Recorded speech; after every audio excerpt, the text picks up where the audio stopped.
Hello everyone, and welcome to Pittman's Pit for my WWE NXT review for the November 9th edition of NXT.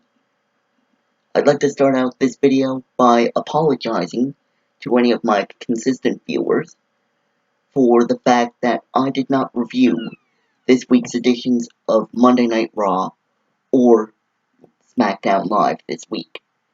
The reason for that being is I do my Monday Night Raw reviews on Tuesday, and this past Tuesday was the election, so between that and other things I had going on that day, I didn't have the time, couldn't find the time to review the whole show, and by the time Wednesday came, it just seemed redundant to me by the time that I actually had time to do it.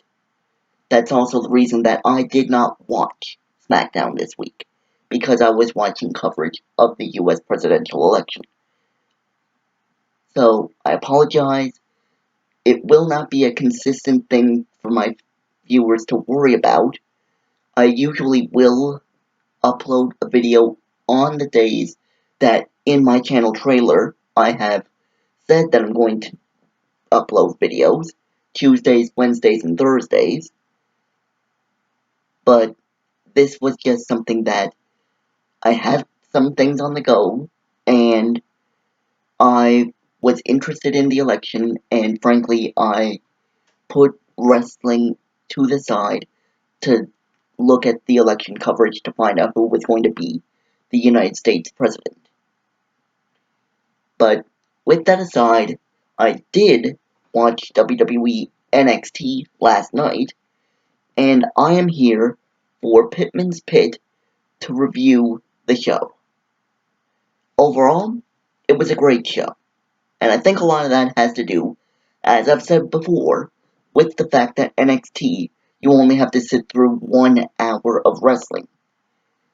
So, if it's a bad show, it's not really that bad compared to, say, a bad SmackDown or a bad Raw. Not that this week's were bad.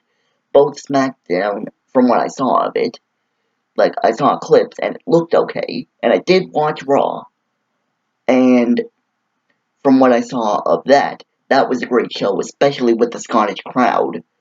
Like, they were definitely really into it, and overall that was a great show, and I deeply regret that I didn't get the chance to review it. But the one problem that those shows have is that if it's a bad show, you gotta sit through a lot more. You gotta sit through either 2 hours for SmackDown or a whole 3-hour show for a Monday Night Raw. NXT doesn't have that problem. They only have to sit through 1 hour of wrestling a week.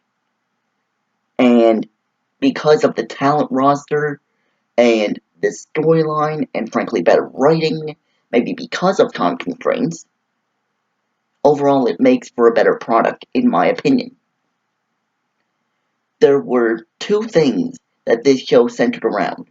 Primarily, the semifinals of the Dusty Road Classic Cup.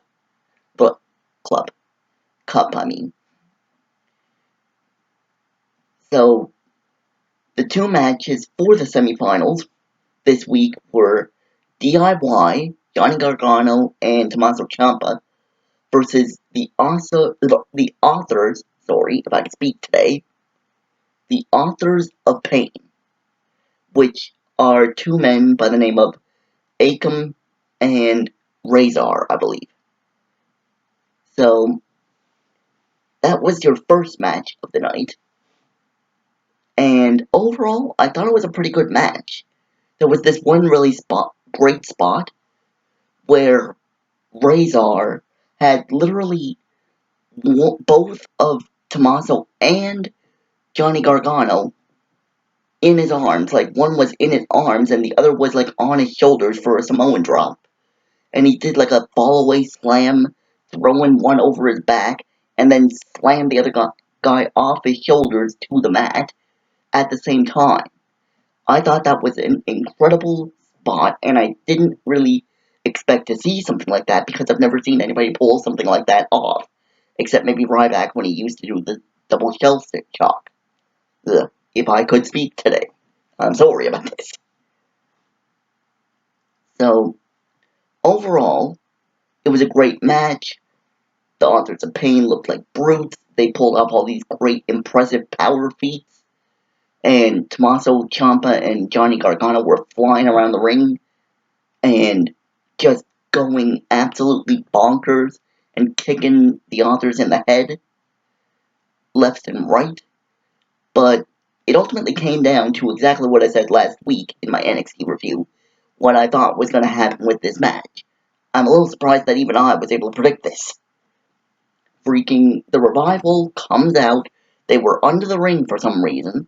They come out, they get in the ring, and they start beating up Johnny Gargano and Tommaso Ciampa, while the Authors of Pain manager, which is Precious Paul Ellering, who was the manager back in the day of the Legion of Doom, the Road Warriors, Animal and Hawk. So, Ellering is distracting the ref, and Johnny Gargano and Tommaso Ciampa are getting beat up by the Revival, Scott Dawson and Dash Wilder. This eventually leads to the Authors of Pain hitting their final chapter finisher, and that leads to the Authors of Pain getting the 1, 2, 3, and they advance to the finals, which will happen on the WWE Network at NXT TakeOver Canada. So, as a result of that match, William Regal later in the night, the general manager of NXT, makes an announcement that at NXT TakeOver Canada, not only will we see the finals of the Dusty Rhodes Classic Cup, but we will get an NXT Championship Tag Team match as the Tag Team Champions, the Revival, will face DIY, Tommaso Ciampa, and Johnny Gargano in a 2 out of 3 falls match. I predicted that they were going to face off, but the fact that I heard it was going to be a 2 out of 3 falls match with how great these tag teams are in the ring and how they can really go when you give them the time, I gotta say, 2, 3 matches in a row, I am all in on seeing these guys fight as many times as you want to send them into the ring against each other. I am 100% for this match. Give me the Revival versus DIY in like a 10 fall match. Give me in a 20 fall match. I don't care.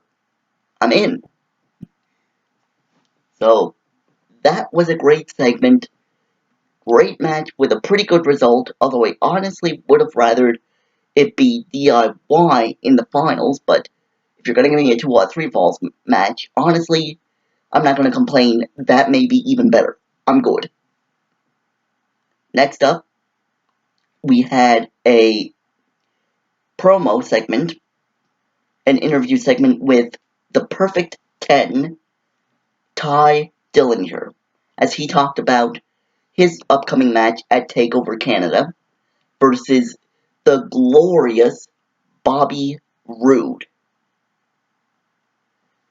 He talked about how when they were paired up, agreed to pair up in the Dusty Rhodes Cup, he wanted to do this for Dusty. Dillinger wanted to do this because he was close to Dusty, and he wanted to win the tournament in Dusty Rhodes' memory. You know, as a thank you to him.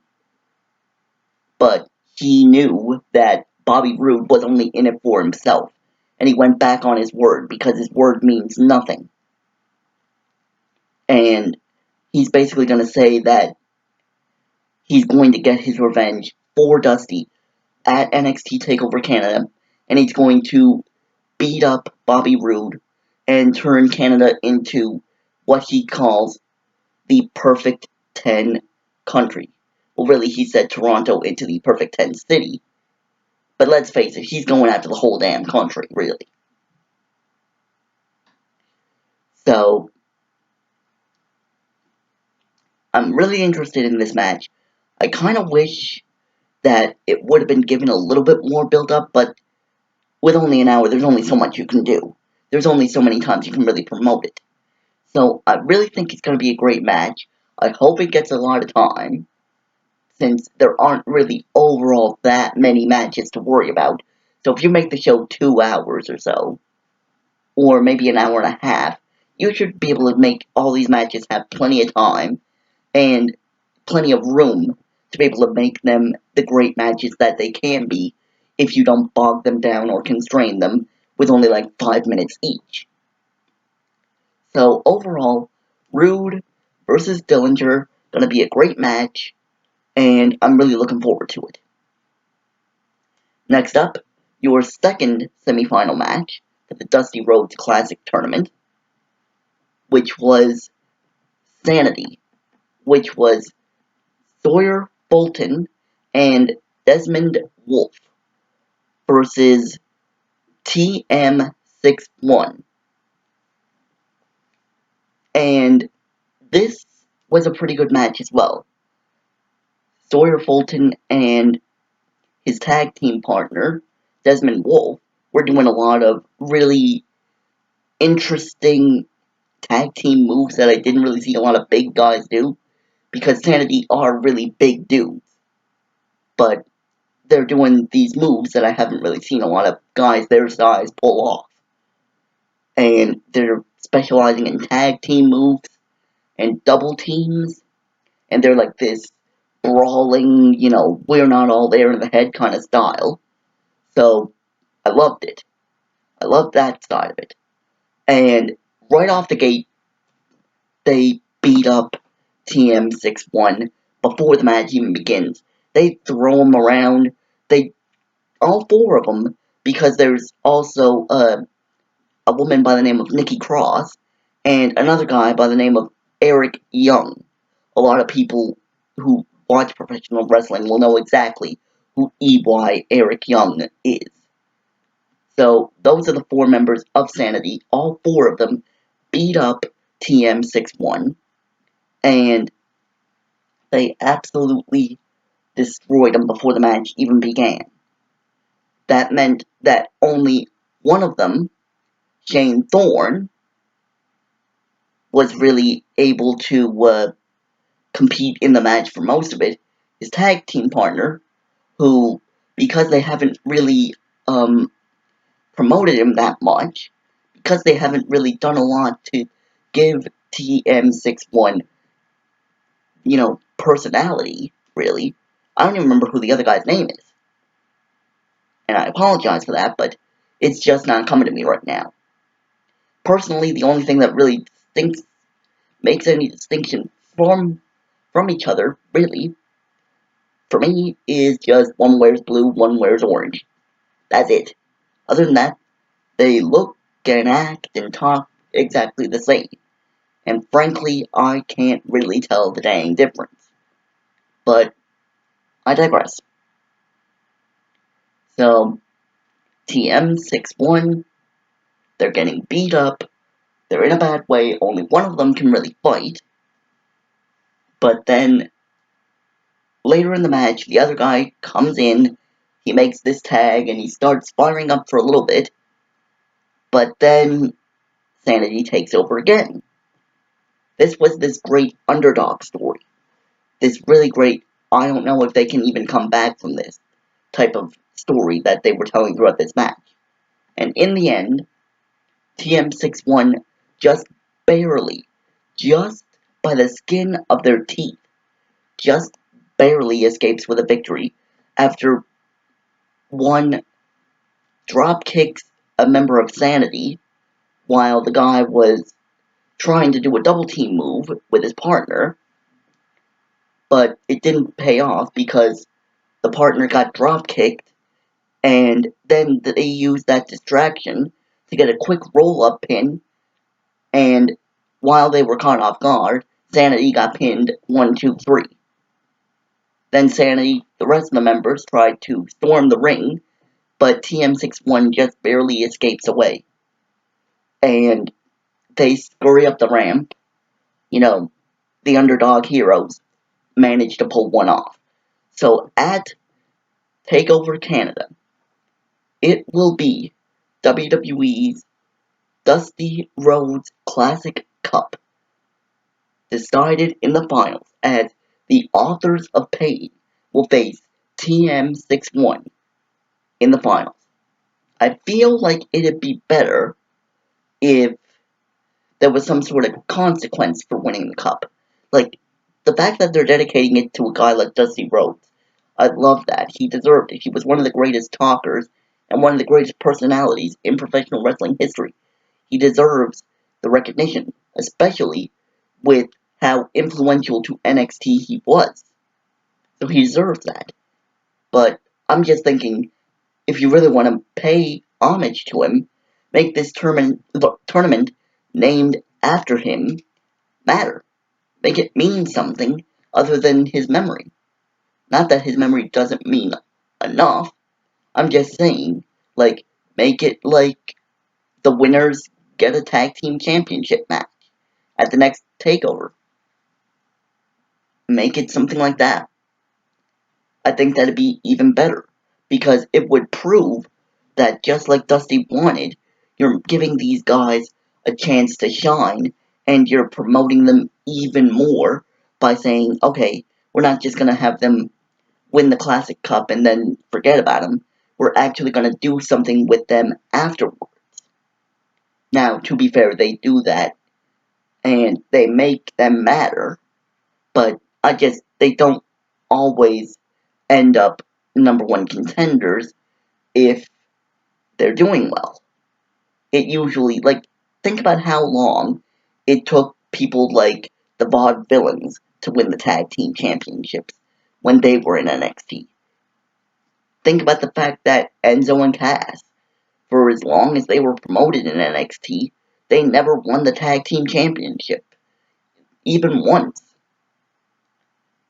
Now they're still one of the most popular tag teams in WWE right now on the main roster, but they were never given a chance to win the tag team championships. So, I'm just saying, use this cup as a chance to promote your tag team division, yes, and also to create some new number one contenders and to create some new rivalries and stories and all this other stuff that you aren't fully doing.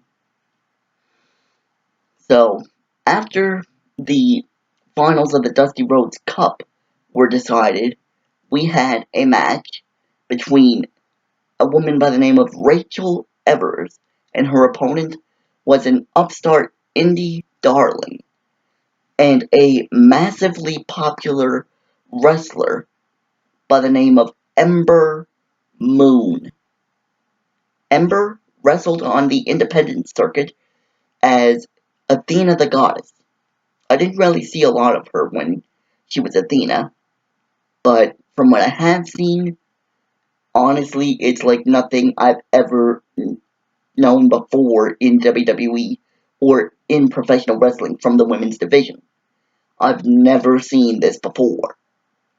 The way she mixes these stiff punches and kicks with this fast lucha libre-esque kind of style that she does, and mixes that with the fact that she can do a freaking diving, flipping, stone cold stunner off the top rope. She calls it, well, in the indie scene, she called it the O face. But because of what an O face is, they probably won't call it that in NXT. They've been saying, anytime she wins with it, they've been saying Ember Moon has eclipsed and whatever her opponent's name is. So she's eclipsed her opponent. So I think they're starting to call it the Eclipse, which makes sense. Moon, eclipse, sort of makes sense. I can buy it. And not everything has to be so not PG in order for me to be entertained. So, I'm okay with that.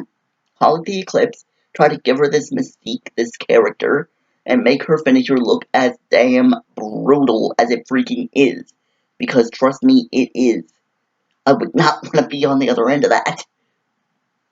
So, ultimately, this was an enhancement match. A squash match. Rachel wasn't really meant to look like she was going to win at any point. She wasn't meant to look like that. She was meant to just do a couple moves to prove that Ember Moon has, enough heart and that she can work a crowd to get her back into a match. So once or twice they gave Rachel the advantage. But other than that, it was just Ember Moon showing off. She beat the hell out of this girl. And then of course, she does this like handspring elbow into the corner or like a clothesline. It looked more like an elbow from what I saw. And then after she damn near decapitated freaking Rachel after that one, she climbs the ropes, goes to the top, and hits the Eclipse.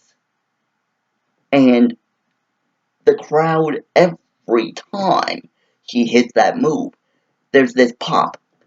And there should be, because who in their right mind should be able to hit a move like that? Where you gotta jump off the rope, you gotta spin, you gotta grab your opponent by the head, and then you drag them down, and like make their chin land on your shoulder, and knock them out with that. Who should be able to pull off a move that takes that much precision, that much accuracy, and that much timing all in one? Apparently, Ember Moon is a master of pulling that off. I've never seen it before, but I really want to see more of her. They also promoted and reminded the fact that Mickie James is going to face Asuka at NXT TakeOver, which I'm happy they brought that up. Although I wonder why they brought it up during an Ember Moon match. So I'm kind of confused about that. But other than that, it was a great match. It built up Ember Moon. She's going to be a great star for the future. And honestly, with the way the women's division looks right now, I mean, seriously, once you bring up people like Asuka, people like Peyton Royce, people like Billie Kay, people like Ember Moon, add that to people like Charlotte, Sasha Banks, Becky Lynch, Natalya, Naomi, uh, Bayley, you're going to have one of the most stacked women's divisions in professional wrestling history if you bring those people up to what they already have. This is literally one of the most dominant and impressive women's divisions in professional wrestling history. I've never seen anything like it, and honestly, I'm loving every second of it. I'm becoming a huge fan of women's wrestling right now. I've always kind of liked it because there were people like Trish Stratus or Lita or Victoria or Mickie James, AJ Lee, Beth Phoenix. People like that that could keep you interested. But for every one of them, there was the Tori Wilsons, the Stacy Keeblers, the freaking, no disrespect to Brock Lesnar, but Sables. There was the Dawn Marie's. Anybody remember her? Candice Michelle, although she got better at wrestling as the years went on, but even she, her big thing was, showing off her body. So, you could never fully take the women's division seriously. With this, with the people that they have right now, I can fully take the women's division fully seriously.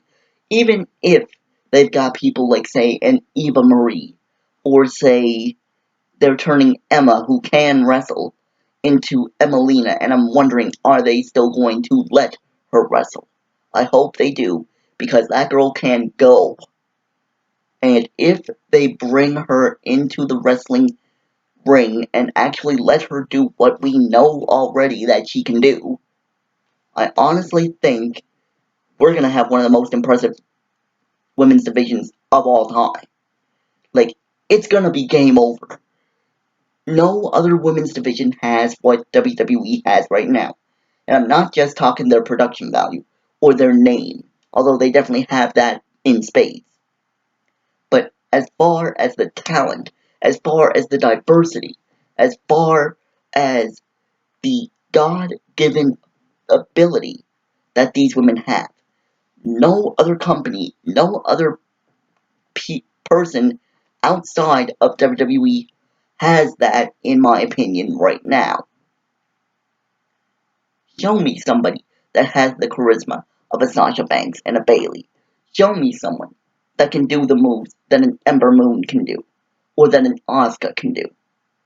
Show me someone that can draw the natural heat and the natural booing, the hate that a Charlotte can do, and not an "oh, we're bored of you, we hate you because you suck" kind of hate, but an actual "we want to pay our hard-earned money because we want to see her get her ass kicked." That's the problem. Like, people don't pay to see these women, just to boo them because they suck and to heckle them kind of thing. Before, they do that. And they basically treat the women as, it was a running joke for years. Oh, Divas match, back when they called them Divas. Divas match, bathroom break. Gotta take a leak. Nothing to see here, so unless they're taking their tops off, I'm gonna take a bathroom break. And this was a running joke a lot of fans said, because they weren't taken seriously, and they weren't promoted seriously. So, the women's division has come a very long way.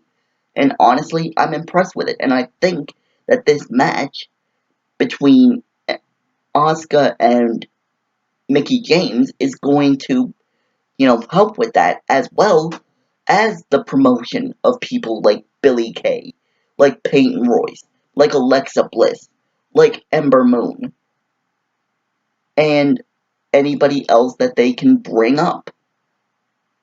I'm really interested to see who they can bring in to, take this to an even bigger level. Because right now, we're at such a big level. I don't even know if there is one bigger than this right now. But knowing Triple H and the fact that he's slowly getting more and more control, I got a feeling, especially since NXT is his baby, like that was his creation, what it is today.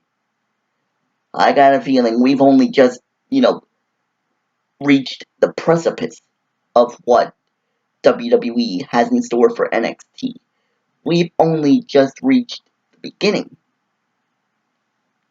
So, I'm looking forward to the future for that. And then, after the women's match, we had the final segment of the night, which was the contract signing for the NXT Championship match between challenger Samoa Joe versus the champion Shinsuke Nakamura.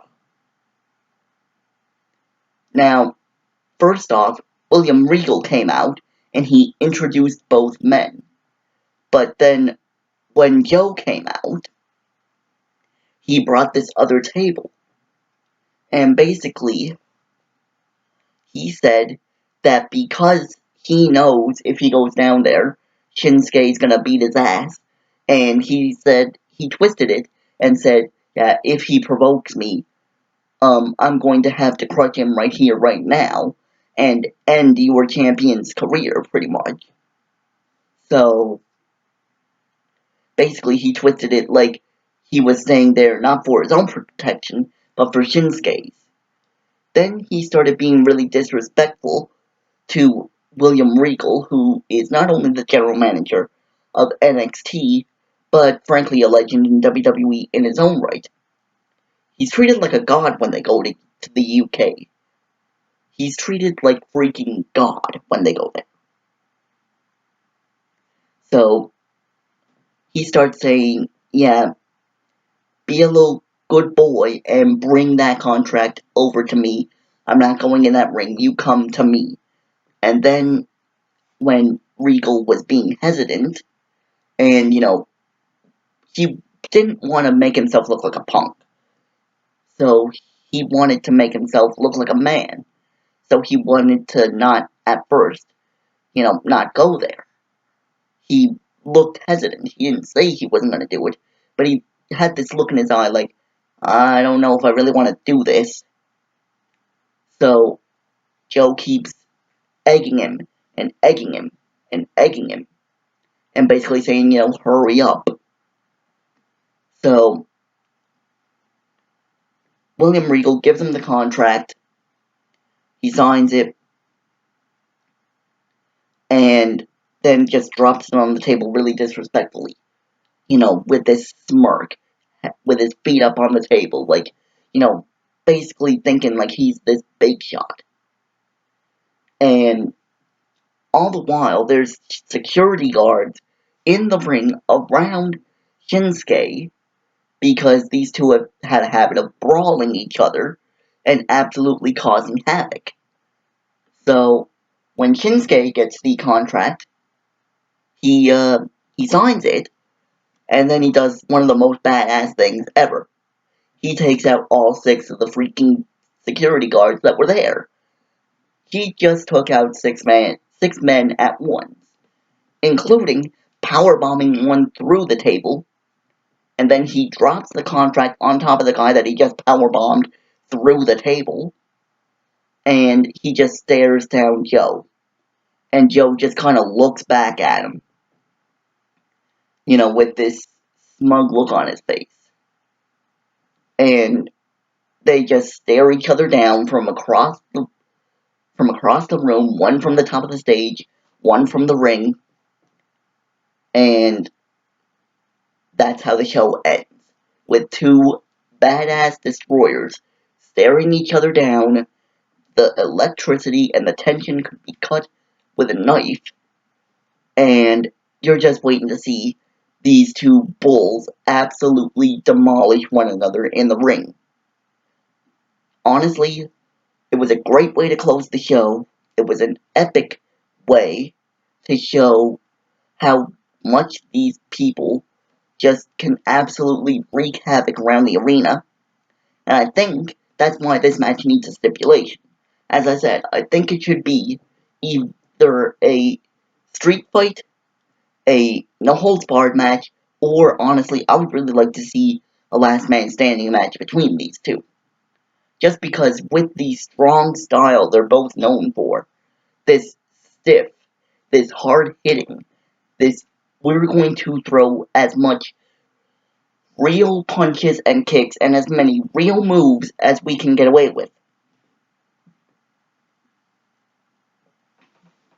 I honestly can't wait to see these guys face off against each other.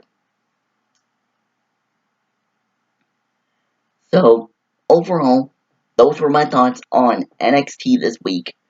It was a solid show with a lot of great segments, and it left enough room that you're wanting more, and you're wanting to tune in next week to find out how the final show before next Saturday's WWE TakeOver Canada is going to go.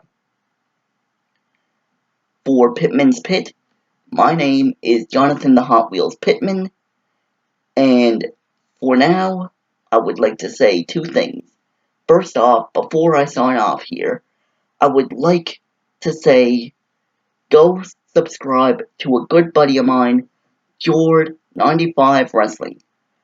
He does wrestling reviews of Raw, NXT, and SmackDown just like I do, but he also does reviews for wrestling figures. So for anyone that likes, collecting wrestling figures, he does reviews of some of the products that he buys.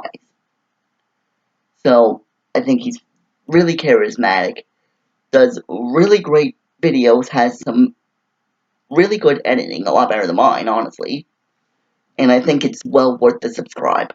I'll put a link to his channel in the description box down below.